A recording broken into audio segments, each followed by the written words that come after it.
Bienvenida o bienvenido a esta exploración. Hoy nos sumergimos en algunas piezas del motor de la Unión Europea que, bueno, aunque son cruciales, no siempre están bajo los focos, sus órganos consultivos y financieros.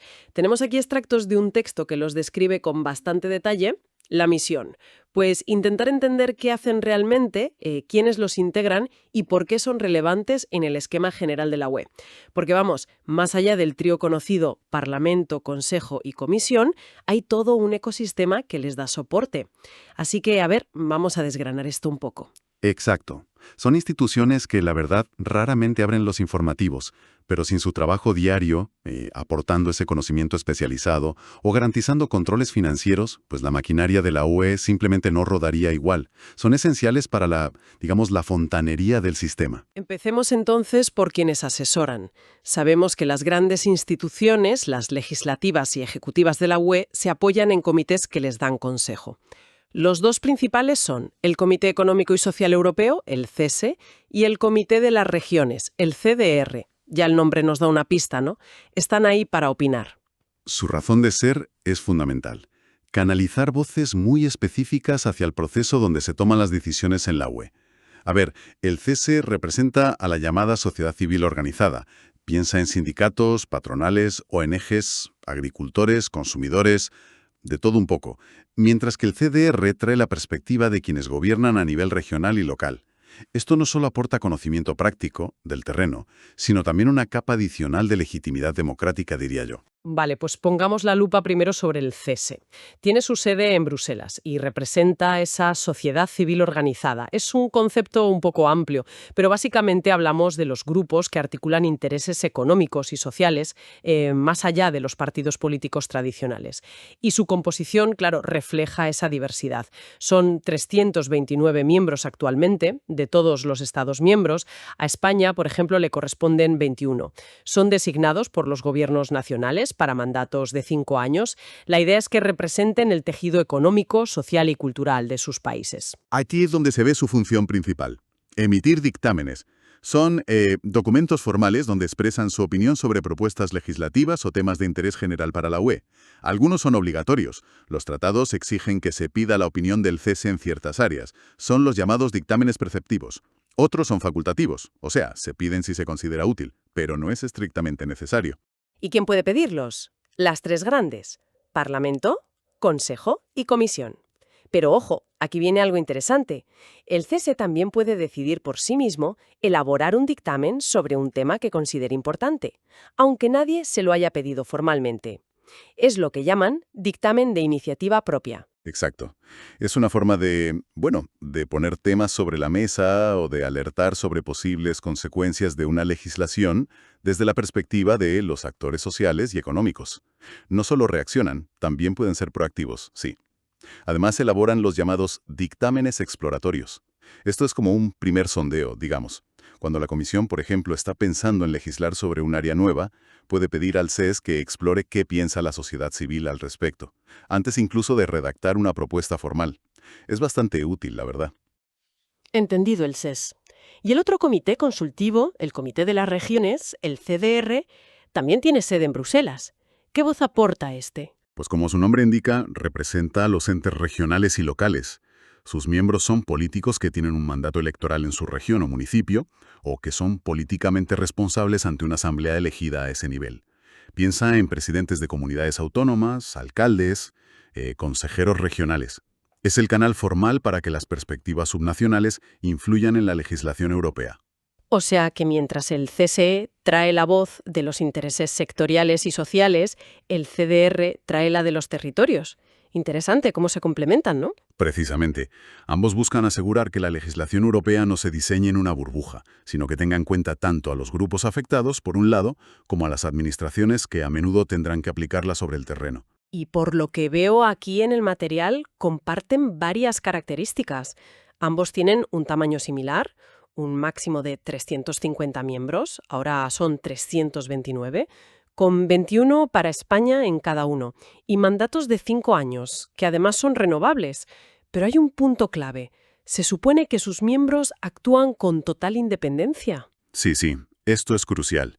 Aunque son propuestos por sus países, una vez nombrados, deben actuar en interés general de la Unión. No pueden seguir instrucciones directas de sus gobiernos u organizaciones de origen.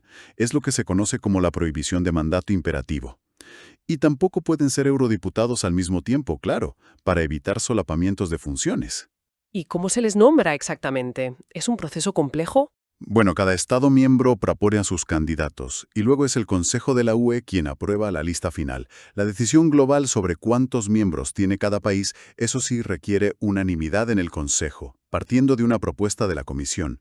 Internamente, cada comité tiene bastante autonomía. Eligen a su presidente y a la mesa, que es como su órgano directivo, por 2 años y medio, y aprueban su propio reglamento interno. Se reúnen cuando lo decide su presidente, ya sea porque se lo pida una institución de la UE o por iniciativa propia. Y un detalle práctico sobre sus dictámenes. Si una institución les pide opinión, puede fijar un plazo mínimo 1 mes, eso sí. Si el comité no responde a tiempo, la institución puede seguir adelante. O sea, no paralizan el proceso legislativo si se retrasan. Y cuando emiten el dictamen, se envía formalmente a Parlamento, Consejo y Comisión. De acuerdo. Pues dejamos el mundo del consejo y la consulta para adentrarnos en el universo financiero de la UE. Y aquí, inevitablemente, tenemos que empezar por el Banco Central Europeo, el BCE, con sede en Frankfurt. Tiene personalidad jurídica propia y es el único que puede autorizar la emisión de billetes de euro. Pero si hay una palabra que define al BCE es independencia. Sin duda alguna. Los tratados son extraordinariamente claros en esto. Ni las instituciones de la UE ni los gobiernos nacionales pueden dar instrucciones al BCE. Deben respetar su independencia en el cumplimiento de sus funciones y en la gestión de sus finanzas. Es una independencia casi sacrosanta en el diseño institucional de la eurozona. ¿Y cómo se organiza para mantener esa independencia y a la vez tomar decisiones tan importantes? Su estructura es fundamental para entenderlo. El principal órgano de decisión es el Consejo de Gobierno. Aquí se sientan los miembros del Comité Ejecutivo del BCE más los gobernadores de los bancos centrales nacionales de los países que usan el euro. Es decir, combina la perspectiva central del BCE con la de los bancos nacionales del eurosistema. Luego está el Comité Ejecutivo, que es como el equipo directivo del día a día, el presidente, el vicepresidente y otros 4 miembros. Y el nombramiento de ese Comité Ejecutivo es un proceso muy blindado. Los elige el Consejo Europeo, o sea, los jefes de Estado o de Gobierno por mayoría cualificada. Pero no de cualquier manera. Se basan en una recomendación del Consejo de la UE, y tras consultar tanto al Parlamento Europeo como al propio Consejo de Gobierno del BCE.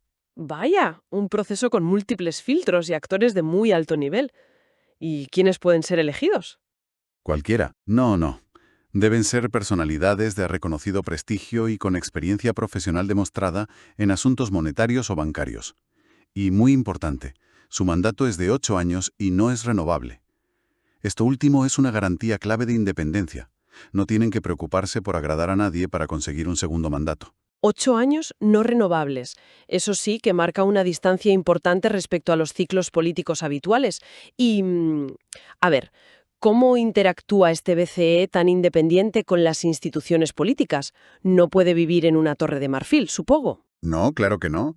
Existen mecanismos de diálogo. Por ejemplo, el presidente del Consejo de la UE, el Consejo de Ministros, vamos, y un miembro de la Comisión pueden asistir a las reuniones del Consejo de Gobierno del BCE, aunque no tienen derecho a voto.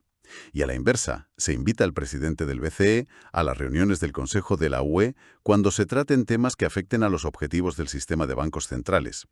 Hay un diálogo constante, pero con líneas muy claras de separación en la toma de decisiones final.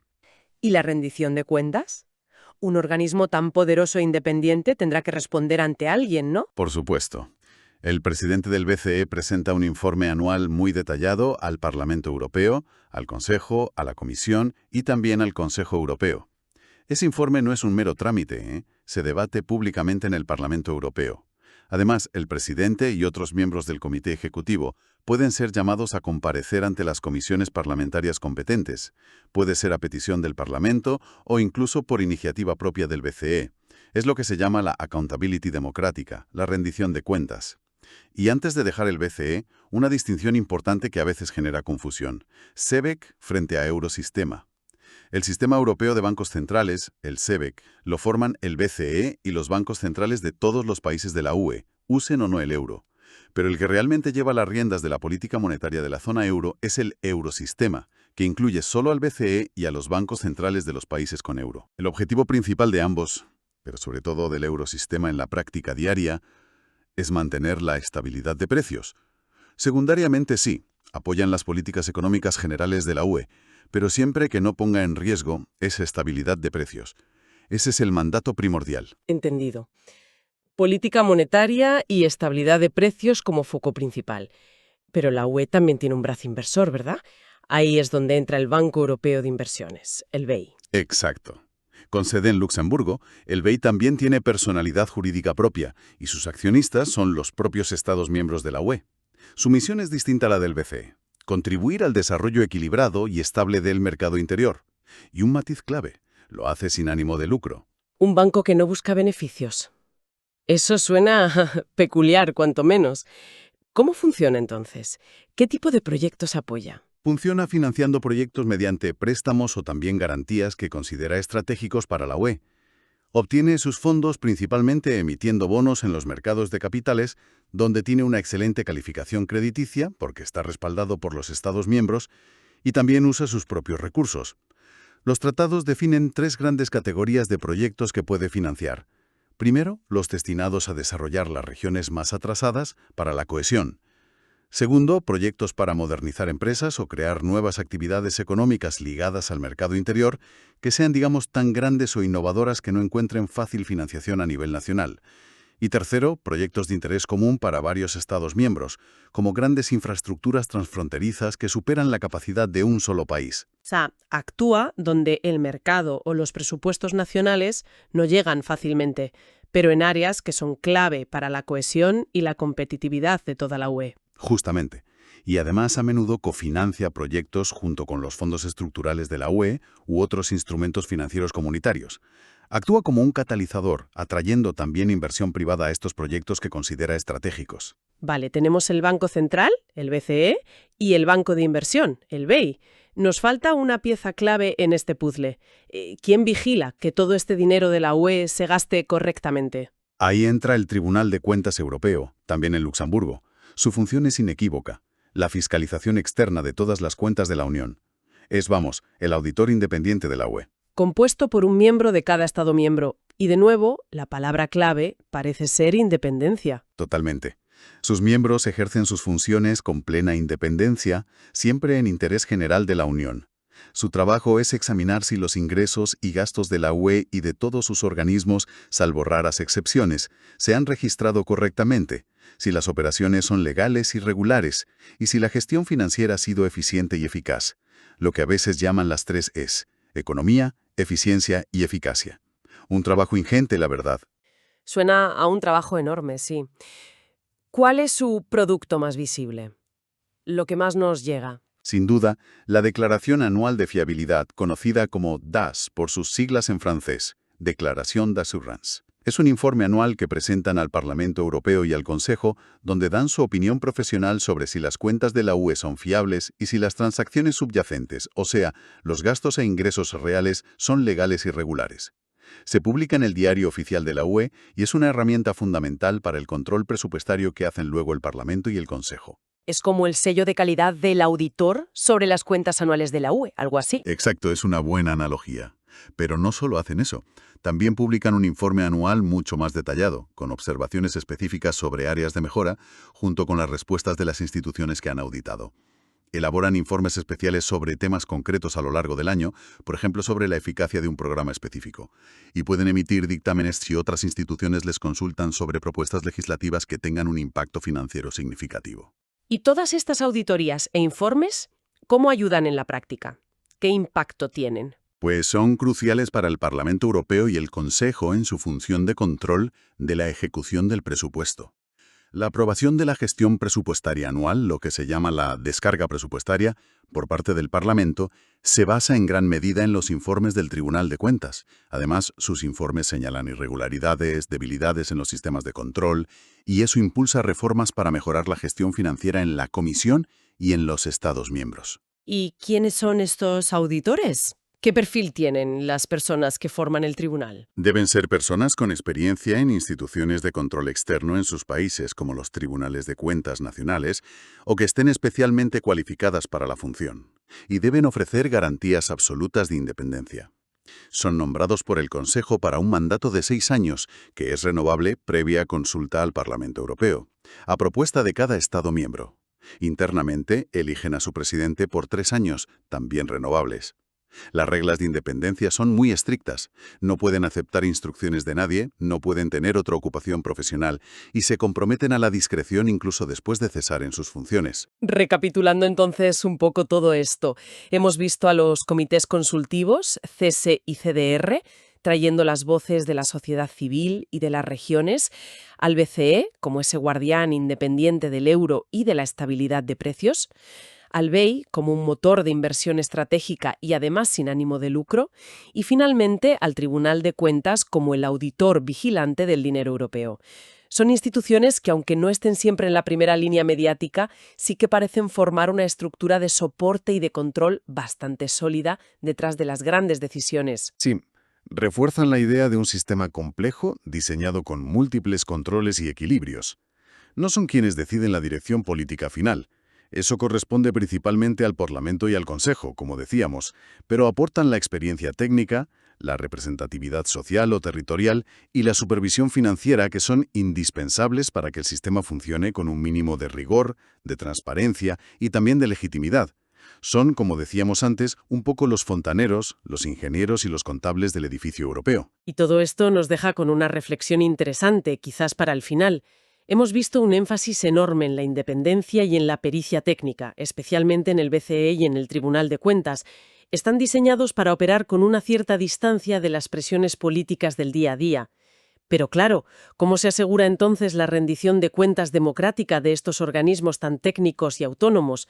¿Dónde reside el equilibrio entre esa necesidad de tecnocracia, que es vital para la credibilidad monetaria o para una auditoría rigurosa, y la exigencia de que respondan ante los ciudadanos y sus representantes?